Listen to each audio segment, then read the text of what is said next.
So, welcome everyone. Thanks a lot for joining in this heatwave time. And today, our speaker is I would say, global expert in Laboulbeniales and the general Laboulbeniomycetes fungi.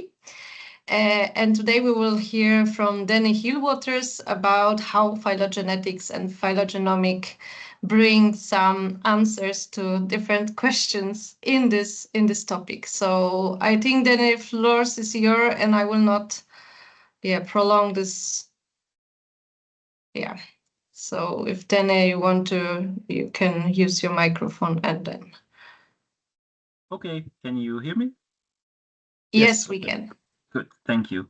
All right, so thank you, Marta, for introducing me. My name is Danny Haelewaters. I am a guest professor at Ghent University and lab head of the Laboratory of Fungal Ecology and Evolution at the Institute of Entomology at the Biology Center of the Czech Academy of Sciences in Czechia. And so most of my work is on Laboulbeniomycetes, microscopic fungi, or most of them microscopic fungi. And so I'm going to talk about how we, in the last few years, are using phylogenetics and phylogenomics to resolve some of the problems that we have in studying Laboulbeniomycetes, which is a field that has been hindered by the, for many years, sole use of morphology in its study. So maybe, whoops, let's see, this is working. There you go. The class consists of 3 orders that are understudied. So from left to right, we have Pyxiophoralis, perithecial fungi on an ephemeral substrate, often dung or other ephemeral substrates like that. Then in the middle, we have Herpomycetes. So these are thallus-forming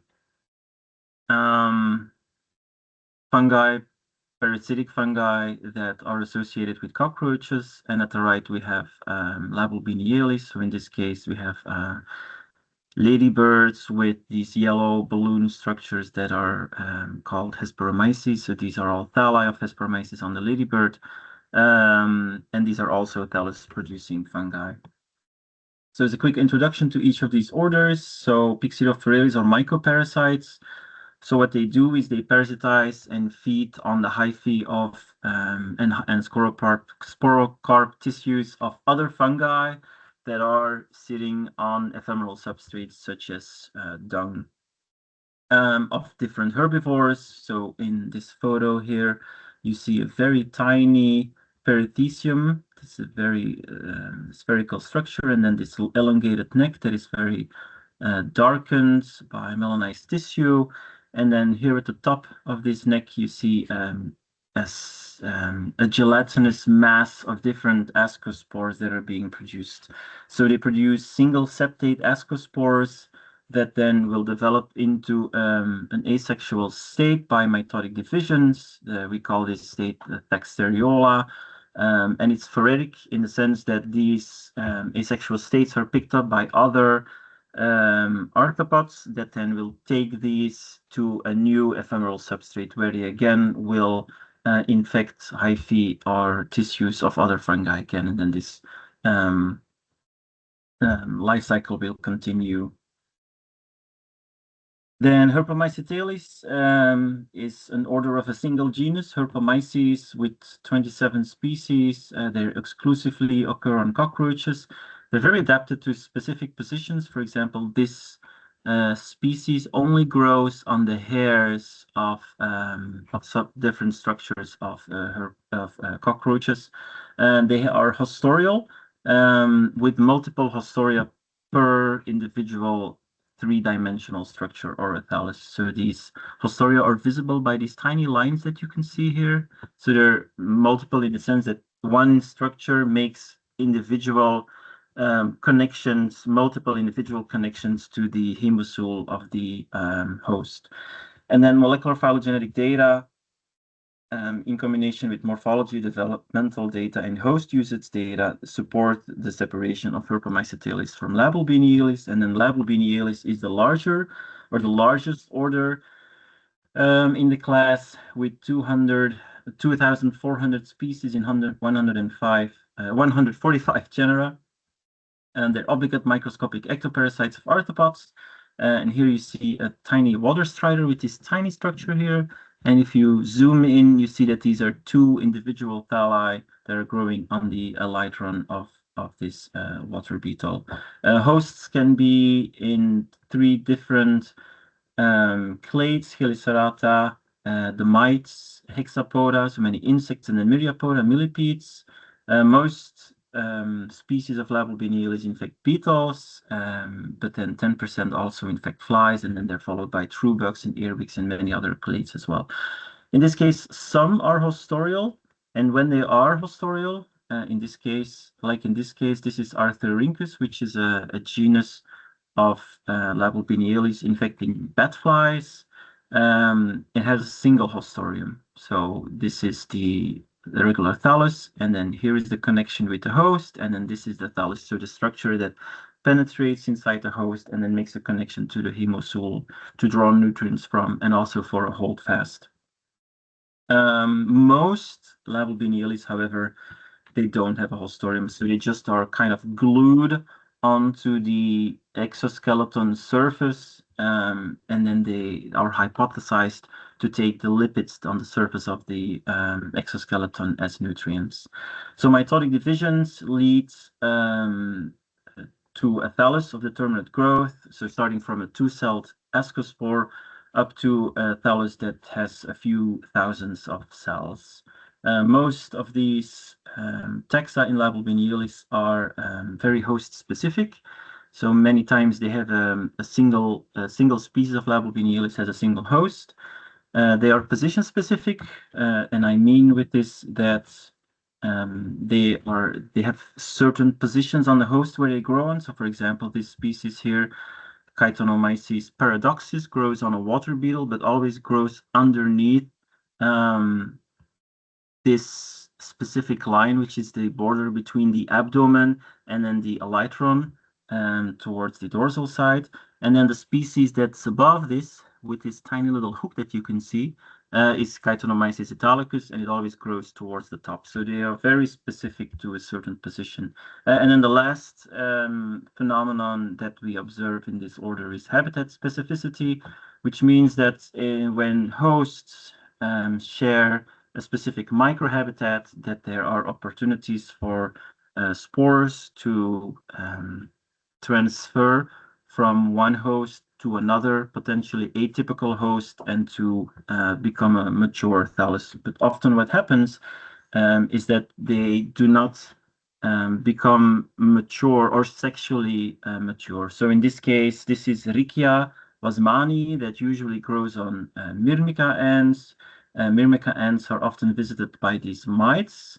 So this is a deutonymph of a mite, and it grows also a thalli of Riccia wasmani. So it's atypical, but what is very peculiar about these growths is that none of these thalli that we observe, they're indicated here with these arrowheads, produce a perithecium. So they grow, there are nutrients enough for them to grow, but they don't grow to become a sexually mature specimen.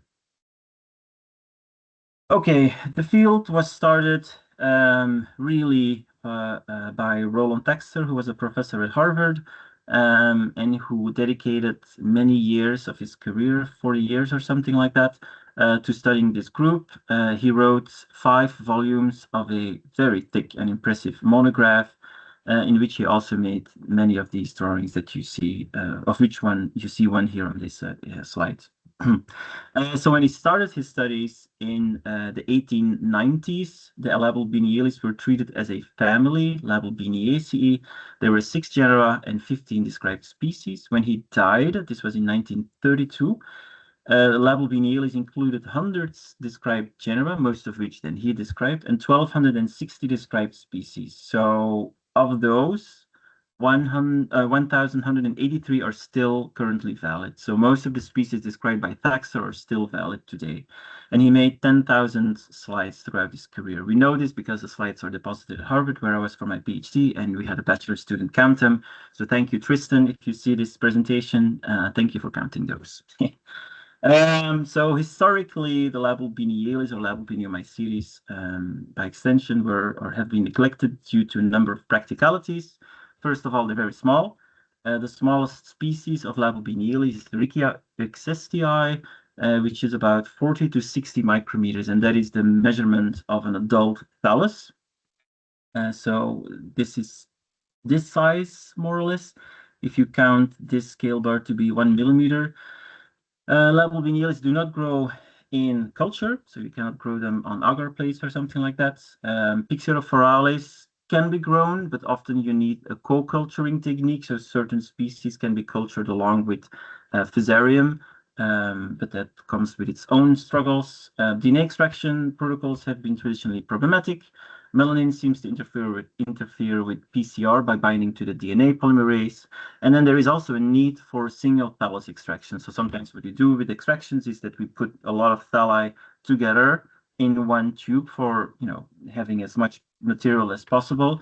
But this is not a good thing because a single host can carry multiple different species, but they can also carry multiple morphotypes of different species or multiple morphotypes of the same species. So this means that we really need to, as much as possible, extract DNA from a single thallus, from a host, from a single specific position.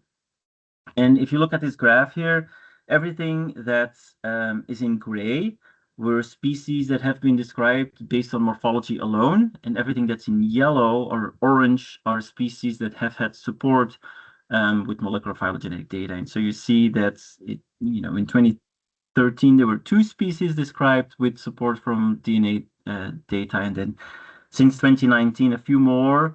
And I think these are all from my lab or my group, but other teams are still not using DNA sequences. But because of the issues that I just mentioned, this remains problematic. And in general, I would say that there are not a lot of sequences available. There are only 891 sequences of 132 species in 59 genera available on GenBank the last time that I counted, while there are about 2,400 species described of Laboulbeniales. So I think there's still a lot of work that remains to be done in terms of sequencing all of this material.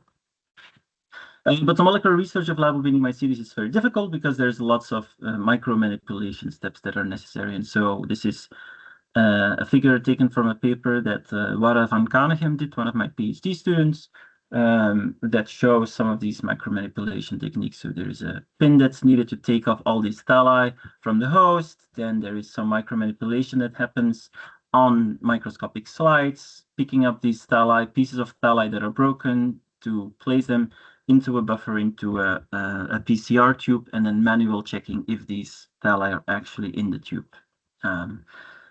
So what I want to tell today is, or what I want to talk about today is that phylogenetics and phylogenomics are helping with a number of questions. And so the first thing that I'll talk about is the taxonomic questions that we have, or taxonomic issues that are being raised or have been raised in the last years. On, for example, species that have very broad host ranges and occur in many different continents around the world. Any evolutionary biologist would question the existence of such very broad species, and so phylogenetics offer us a response to that question. So one of the examples here that I can use is Hesperomyces fluorescens. It was thought to be a globally distributed parasite on many ladybird species. So it was described on Chilochoris sigma, which is this ladybird here, the black one with the 2 red dots on its elytra. And then since then found on many different species of hosts in many different genera. And the main host these days is this one, which is Harmonia oxydotis, the Asian invasive ladybird. And so what I did for my PhD, and then since then, also with my students, is collect as many ladybirds as possible, screen them for Hesperomyces, perform DNA extractions, do molecular phylogenetic analyses, do some morphometrics as well, apply species delimitation methods using the data sets we have, and then also apply some biogeography methods, I suppose, or bring biogeography also into the picture. And I see that there's something wrong with my blue plate here. But apart from that, what we found is that different isolates of Hesperomyces taken from different hosts are all clading in different clades. So every clade is color coded, and every color corresponds to a different host genus. So the green clade, for example, is now described formally already as Hesperomyces harmoniae. The blue clade has been described as Hesperomyces parexohomi, and the pink clade is being described as Hesperomyces adaliae, and we're continuing to describe all of these clades. So we have this molecular phylogenetic data. We're also applying these species delimitation methods that you see on the right. So we try to decide, based on these different methods, whether the individual clades represent populations or species level clades. And so far, all of these analyses support the hypothesis that these are actually clades of individual species, not populations. And then it's also the case that some of these clades are coming from hosts that are in the same genus, but from different continents. So there's also a biogeography component. So for example, Psilobora associated Hesperomyces, they are found in the American continent, but also in Europe and Central Asia. And these are two different Psilobora hosts, and the Hesperomyces on these hosts represent two different species. We already found it's not on this tree, but it's another paper that's in development. And in addition to all this, we also applied morphometrical methods where we measured these thalli and different structures within these thalli, and then did PCA analyses and GLM analyses and figured out that these three structures, which are cell 1, the cell that carries the perithecium, so that's cell 6, and then the perithecium itself, the shapes of these cells are significantly different in thalli coming from different hosts. And so if we are describing new species, these are the three structures that are significantly different between species. Another example is Gloeandromyces, which is a genus of batfly ectoparasites. So they are understudied, as pretty much all of these genera in Laboulbeniomycetes are, and they also have a high degree of morphological plasticity. So this is really interesting in this genus. So this is a phylogenetic tree that was made by Wara van Kanegem that I talked about before in collaboration with Anne van Blondel, another PhD student at Ghent University. And so it shows all of the species with a black dot are species that we described. So basically all of the species in the genus except for two were described by us. And they also have support for molecular phylogenetic data, so that's really nice. But for example, this Gloeandromyces Pagianus, for example, has three different forms. And what's really interesting is that these forms are associated with a certain position on the host. So their DNA is exactly the same, but depending on where you take or remove these fungi from the host, the morphology will be different. And so I can show this, for example, here. Gloeandromyces plesiosaurus forma asymmetricus is this one here on the left. Oops, sorry about that. Is taken from the wings of a batfly, Trichobis junckeri in Panama.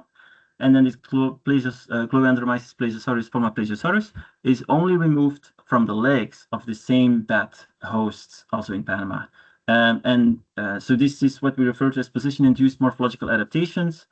So the same species looking different depending on the position where we remove them from. And this also, I hope, makes it clear why we should do single thallus DNA extractions, because you cannot combine these together in a tube because it would make for confusing results.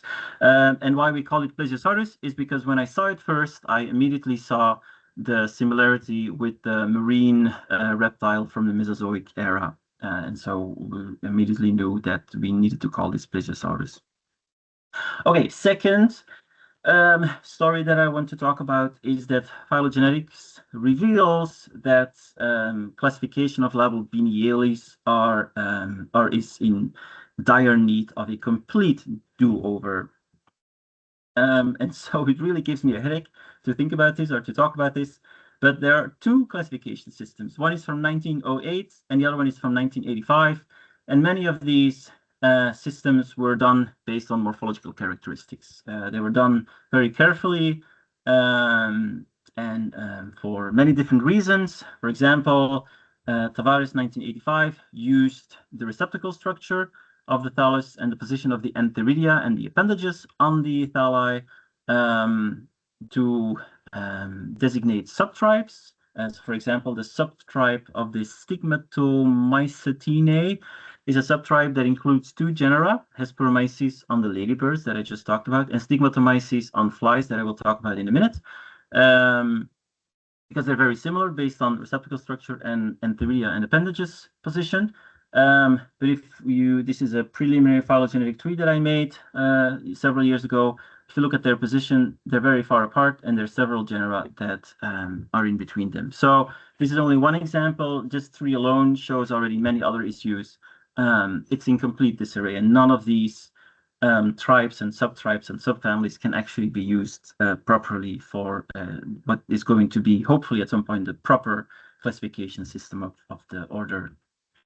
Okay, species of Stigmatomyces that are associated with flies. Here are some examples. So, what? Oh, sorry.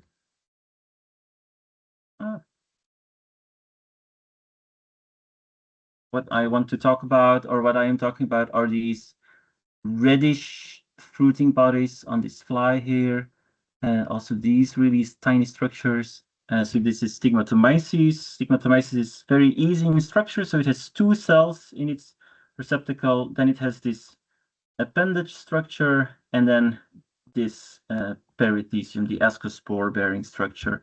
They all look very similar. Always this two-celled stalk almost, then an appendage, and then the perithecium. And as you can see here on this beautiful drawing from Morgan Hughes, the appendage structure with its individual antheria that are being produced, they are highly similar, but there's also some distinct differences to be found. And so this genus has always been considered as a single large genus with 180 or so species. And what I found in 2020 is that, and you see this here, these colored clades, is that Stigmatomyces falls apart in 4 clades. Well, it's actually 3 clades, and then the 4th clade is this Gloeandromyces, this other genus that I talked about before that are associated, of species that are associated with bat flies. So you have a clade here, Stigmatomyces ceratophorus, which looks like this. So we have these very thread-like appendages, very atypical for a typical or for normal Stigmatomyces. And then you have Gloeandromyces on bat flies, which is also a bit different because the receptacle looks a little bit different compared to all the other Stigmatomyces species. And so you have 4 clades.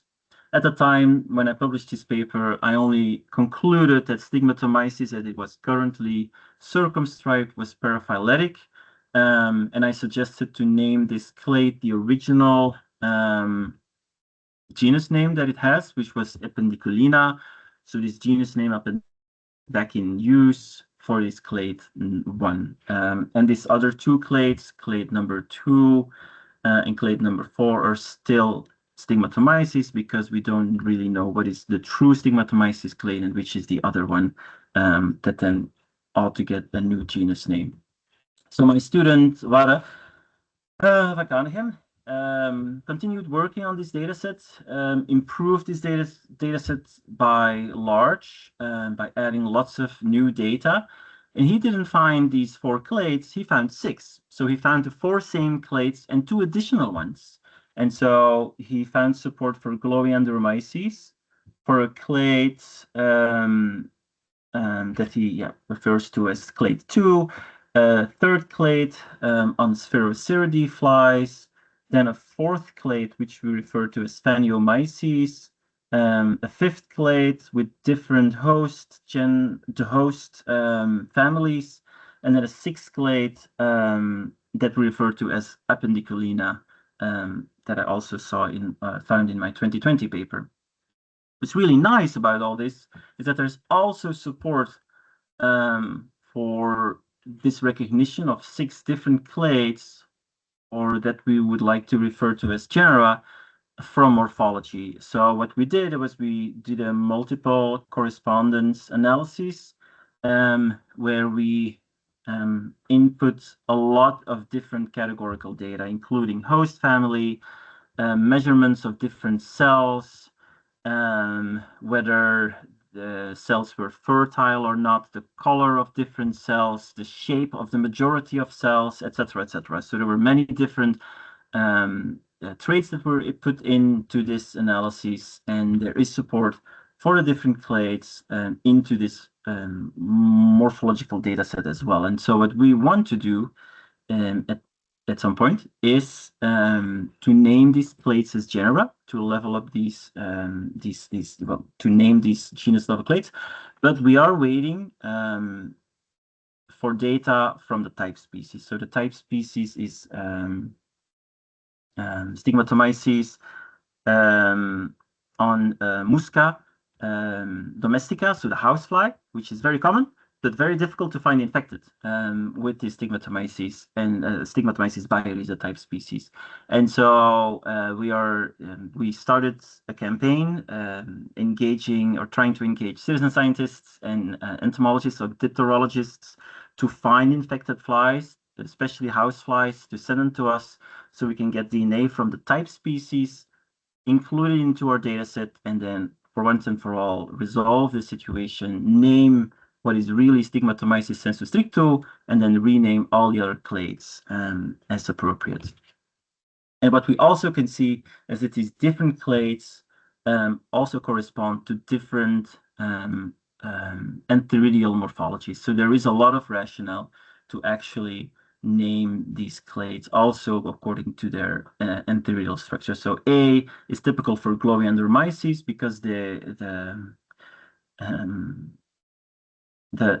entheridial cells and the appendage cells, they're very short-living, so they kind of end up being this gelatinous mass of not very structured cells. Then B and D, B and C are the first group. Then there is Phaniomycetes E, so that's very typical here with these thread-like structures. Stigmatomyces, what we think is sensu stricto, is G, and also H is also the sensu stricto. And what you see here, this little tip, is the original spore apex. So the spore that is the ascospore that is two-celled is still visible sometimes in the appendage as this triangular structure. Okay, then lastly, I want to talk about phylogenomics. So phylogenomics resolves an almost 200-year-old question: where do these crazy fungi belong? So they were suggested to be bristles of arthropod hosts in the 1840s, and you kind of can see where it comes from, or where these authors come from, because they are sometimes very similar in color to the actual host. And then in 1857, Colenati, who described bat-fly-associated Laboulbeniomycetes, actually described them as acanthocephalon worms. And the descriptions were so bad that Roland Taxter, the guy who was very important, considered these descriptions scientifically worthless, are his words. Okay, so the work that has been done so far was a paper by Weir and Blackwell in 2001, where they showed, based on a limited data set of SSU, that Laboulbeniomycetes are a class here, sister to Solariomycetes. There was no support for that sister relationship, but that was the conclusion that was made. I did a paper in 2019 where I described the order Herpomycetes, and I also did a very large Ascomycete-wide analysis. So basically building on the dataset by Schrock et al. 2009, and including a lot of, well, all of the Laboulbeniomycetes that I could include. And I found support for this sister node between Laboulbeniomycetes and Strodariomycetes, which I call then Laboulbeniomyceta, this sister node.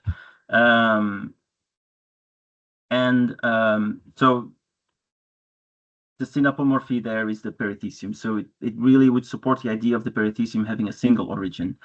And so the current hypothesis is that Laboulbeniomycetes and Strodariomycetes are evolutionary hypotheses are sister clades, and we refer to these as the Pyranomycetes, right? So again, as I said, the perithecial fungi, the perithecium being a single origin, it all makes sense. However, we are now using whole genomes to resolve displacement of Laboulbeniomycetes. We're very curious if all of our data so far are actually correct. And so we are doing single thallus to few thallus DNA extractions, whole genome amplification methods using a single cell kit from mostly Kaizen, but also other kits these days. Culturable Pyxidophoreales were extracted using standard procedures because we can just grow them on a plate and we can just use standard kits. The best assemblies for Laboulbeniales result from fresh thalli, which was really interesting. So if we don't preserve them in ethanol, but we just collect the specimens from the field and then immediately do our extractions, it's much better than when we preserve them on ethanol.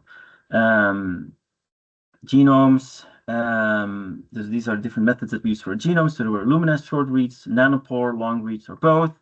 We use Spades for de novo assembly, FunAnnotate for annotation, and then we did phylogenetic analyses. So this is an overview of the different methods we did for our different species. So basically what I want to show you here is that we have 11 genomes of Herpomycetes, Laboulbeniales, and then a few Pyxidophoreales. And then there's also a genome in a clade that is currently the Champtodontiopsis clade, that is Subaromyces. So it's a clade that's unnamed. It's going to be the fourth order, but we don't really know what the life history strategy of this clade is. And so it hasn't been described formally yet. And so we found that in the Pezizomycotina tree, incorporating 11 Laboul genomes, that the Laboulbeniomycetes are actually claded within the Dotidiomycetes.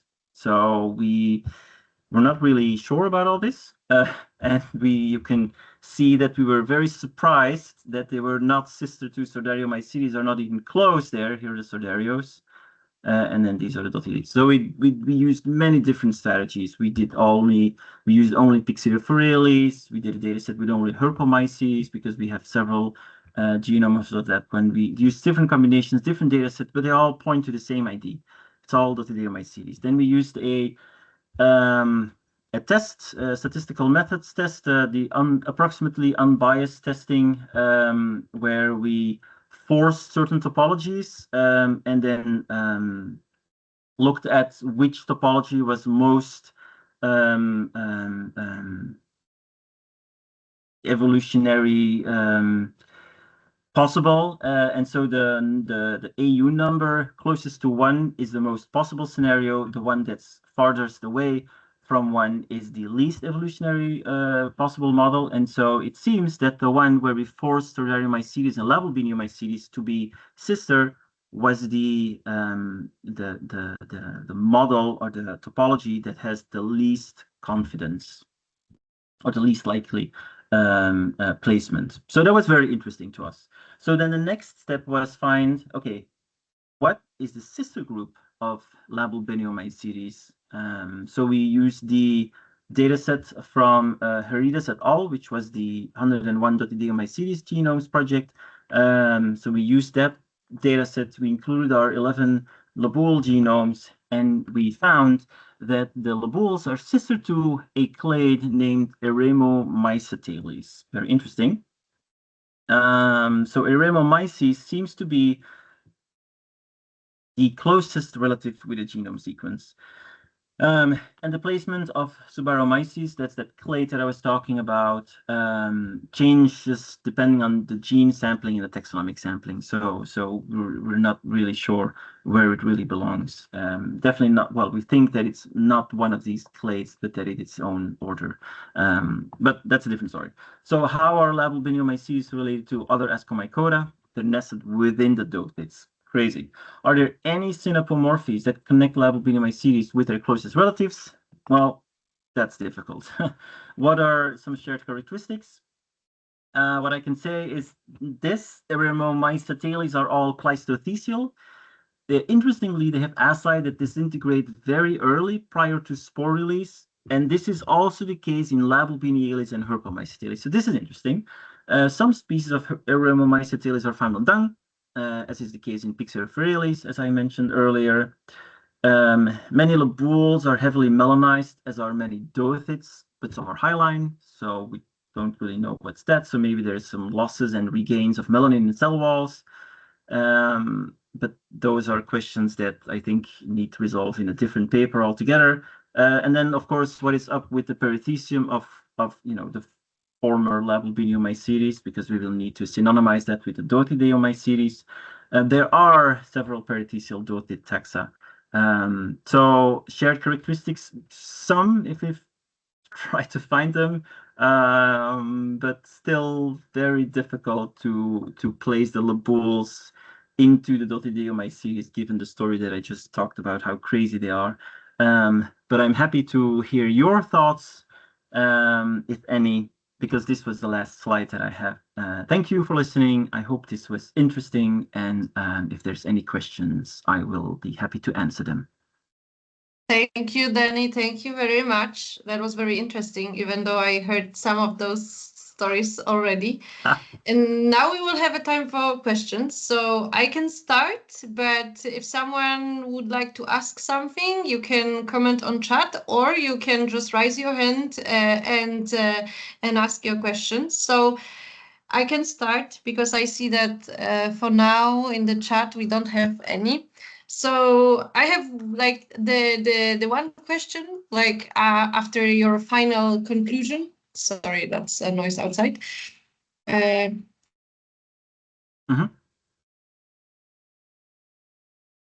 Sorry, there was like ambulance. Okay, so the question is there any potentially correlation with the melanization of specific species of Laboulbeniales with their host biology or ecology?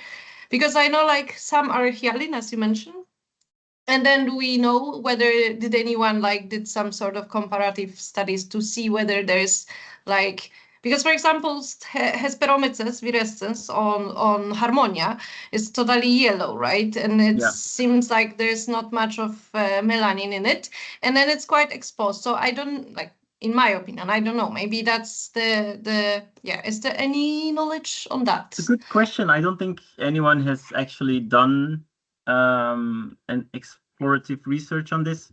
What I can say is that most ladybirds indeed have at least non-heavily melanized thalli of Laboulbeniales, but there is a species of Laboulbenia found on ladybirds, which is heavily melanized. So it is still possible, and there is many melanized species of Laboulbenia found on carabids, which are of course really dark colored, heavily melanized. But there's also species of Laboulbenia that are not melanized at all, growing on carabid beetles. So I don't know. Maybe in general, yes, but maybe also not. I have no idea.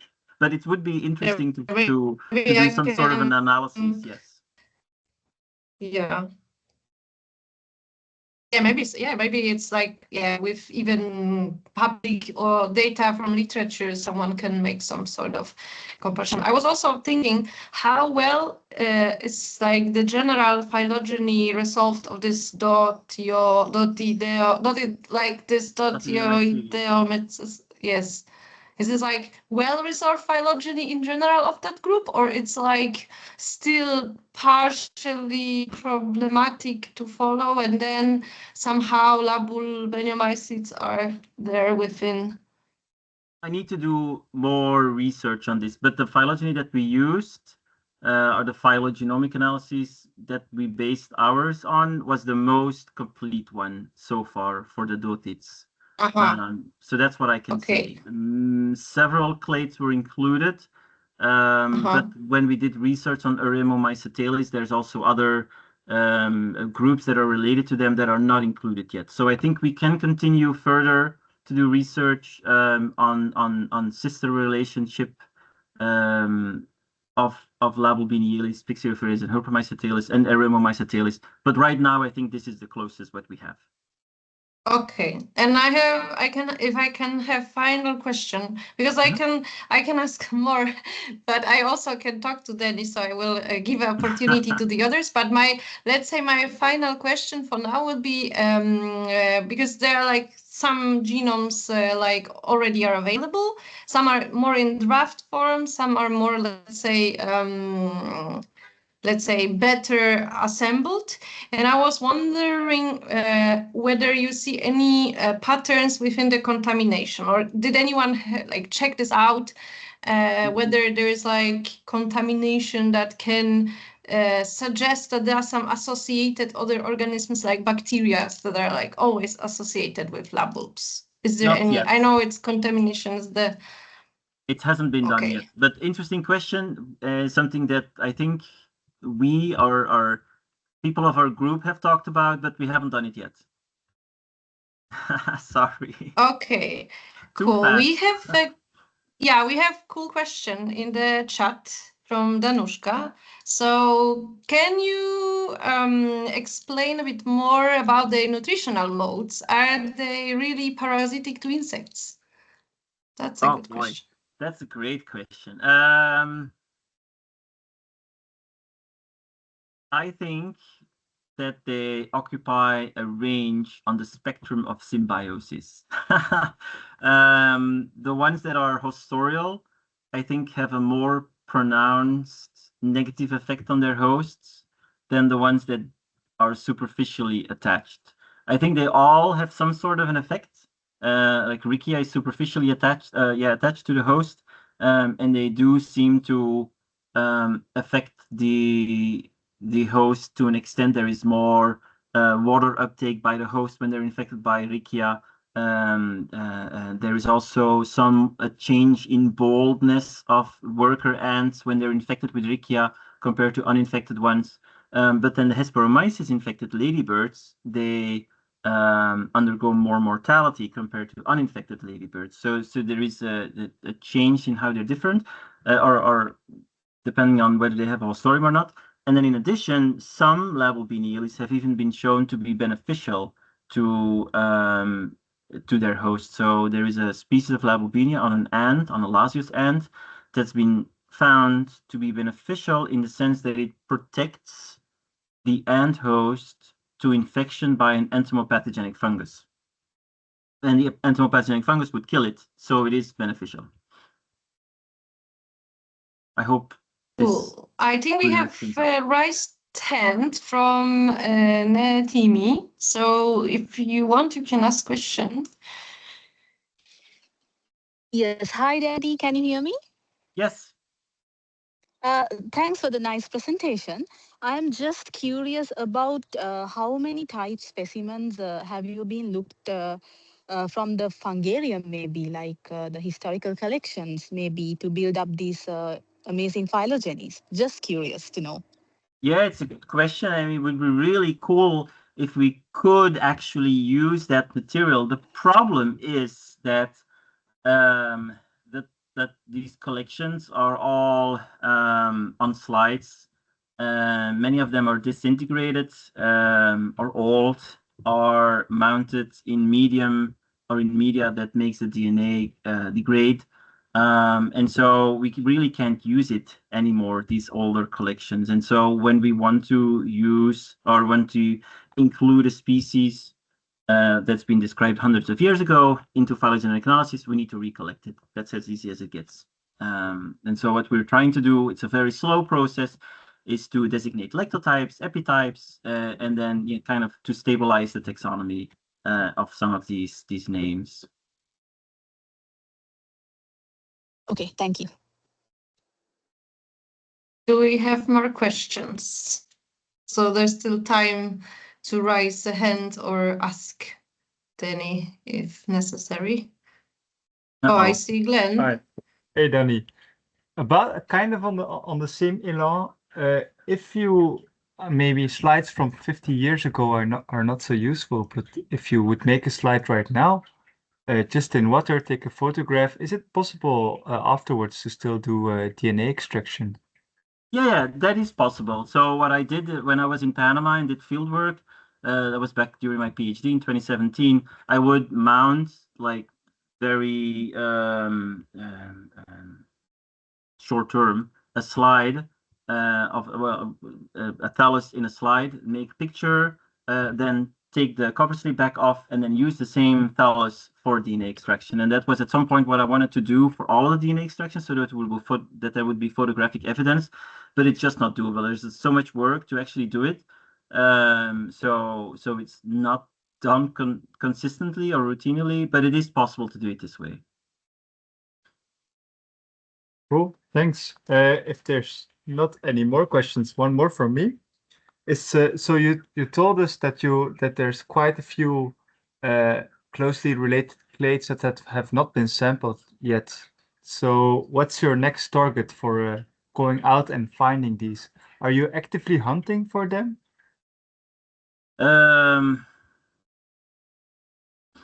No. Well, yes. Well, it's difficult. It's a complicated question. Let's see. Well, most of our interests right now are on lower taxonomic levels, and those we are actually hunting actively. So now we, like for example, Wada is focusing on flies a lot and on ground beetles for his Laboulbenia project, which is different from what I talked about now. When I was doing my PhD, I looked a lot for cockroaches around the world because those are the Herpomyces ones. So I really lower level taxonomy hunting, yes. At the higher level clades, we basically just get what we can get. Because sometimes it's really hard to find those. Subaromyces, for example, are only found on trickling filters and wastewater systems. I personally wouldn't know how to get these things in the first place, but they have very strange. This is also the reason why we haven't described them as a higher level clade, because we really don't understand how these are related to the Laboulbs in the first place. But they belong there, that's for certain. But it's really hard to get those. And Pyxidophorelia is the same. We had a student in Poland. It was actually in Marta's team, Michał Gorczak, who described a few new species and found them, but it's a lot of work. There's a lot of taxonomy involved there, and there's a lot of knowledge that isn't there anymore. I think the taxonomic knowledge, because I think people alive are Roland Kirchner, who is retired, Mary Blackwell, who is retired, and then you have Michał Gorczak, who tried to get in touch with both of them, and I don't know if he actually succeeded. So there's so much work to be done, I guess, in these clades, broader than Poland alone, right? Yeah, cool. Maybe one more then from me. Sure. About the lower taxonomic levels. Is this a kind of, especially like for the slide that you showed with the beetles, is this a type of co-evolution where they co-radiate the Laboulbs and the beetles? Yeah, actually, we had a thesis done on this by Felix, and he did not. Well, I think he did not find a lot of support for coevolution happening. Yeah, but that's all I can remember from the thesis. But we are actually. I am interested in this question, and there is the answer to the question may depend on the specific group that we're working on, whether it has a hostorium, whether it's superficially attached, what sort of lifestyle the host has, like whether it's associated to a bat or whether it's a ground-dwelling insect. I think there's lots of factors that come into play there. But we just started doing some preliminary analysis in Felix's thesis, and I think more work needs to be done. Okay, thanks. Are there any more questions from the audience then?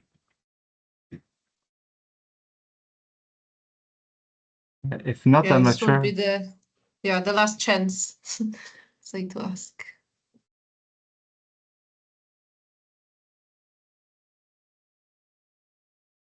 if not, then what we can say, I can say that thank you very much, Danny, for your time and for presentation and for being today with us. I know it's not the easiest month to give a talk, and also it's not the easiest time in the year when everyone is like busy and fieldwork starting and other things. So thanks a lot for your time. Thank you for inviting me. Yes, it was for me, it was really a pleasure, and I will for sure talk with you again at some point in our future about some Labulb related topics. Exactly. Yeah, thanks a lot. This has been really nice for me as well to really get a nice overview also of what you are doing in Czech Republic. For the people who are watching right now, and I guess because it's summer and it is really nice weather outside, there's many people who are outside right now. So also for the people who are watching this on YouTube, we will not have a webinar in July, but we will be back in August. So that's it for me, I guess. So Marta, if you're also done, then I wish everybody a very good evening, and then thank Danny again for giving this really nice lecture. Yeah, and have a great summer. And yeah, we will see each other in the end of the summer and start again with the webinars. Thank you. Thanks. Bye, everyone. Bye, everyone. Bye-bye.